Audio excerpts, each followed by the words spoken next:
Hello, and welcome to the next episode of the Klingberg Wing Mark II development. I'm Raul Klingberg, your host. We're doing load testing today. This is the make it or break it, but we really don't know how to break it thing. This is the rubber meeting the road. So what we've set up here, what you've seen so far, is the load of sandbags for 3 Gs on the whole wing, and then out here on the wingtip panels, from the winglet mount out to the tip, those are the sandbags for 4.5 Gs. And what I'm going to do is remove these supports and make sure that the wingtip panels, this panel right here, can carry the 4.5 Gs.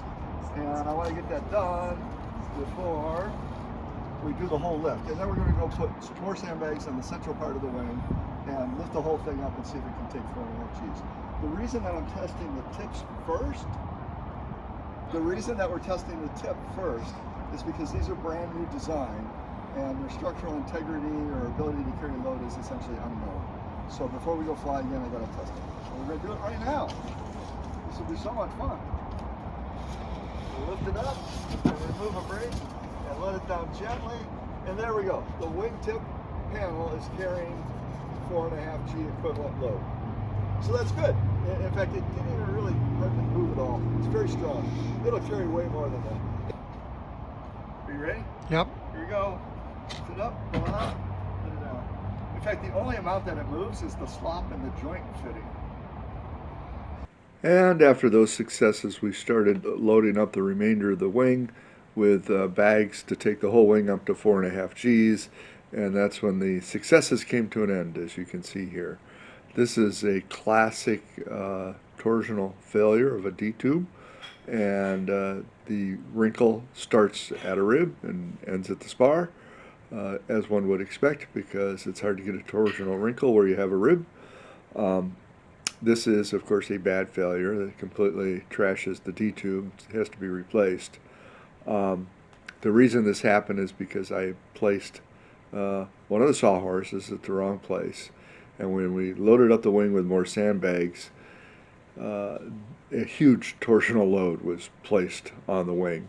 The sawhorse was near the aft end of the winglet mount, which is well aft of the trailing edge of the wing, where the sawhorse should have been under the spar. Don't know how that mistake happened.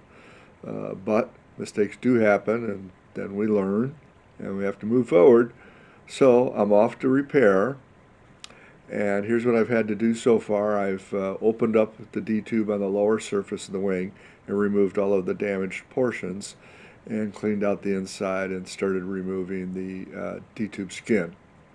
And coming up here in a second, we'll see that I'm putting in some additional ribs that weren't there before, just, belt and suspenders. What you see here is I have some ribs that are being shaped to fit the original D-tube. They're not actually glued in the wing, I'm just fitting them, and I'll pull them out and apply fiberglass to them. The actual rib itself, of course, is the fiberglass, reinforced by the styrofoam. And in this photo you see how I've put fiberglass on one side and wrapped it around the edges, and then I'll trim off the excess, and then I'll glue them in to just the spar. Once they're glued into the spar, I can remove the remainder of the D-tube and begin cleaning all of the ribs off. What you see on the one rib there is that I have removed the outer skin and the foam core, and there's just a little bit of the inner skin left over the rib, and that provides a flange for bonding on the new D-tube. So that's all for now. I'll update you as I go through the repair so you can see how I do it. The repair will take 1 to 2 weeks, somewhere around there. I hope to get it done within 1 week. Depends on materials coming in. So that's all for now, and as I always say, fly safe, bye for now.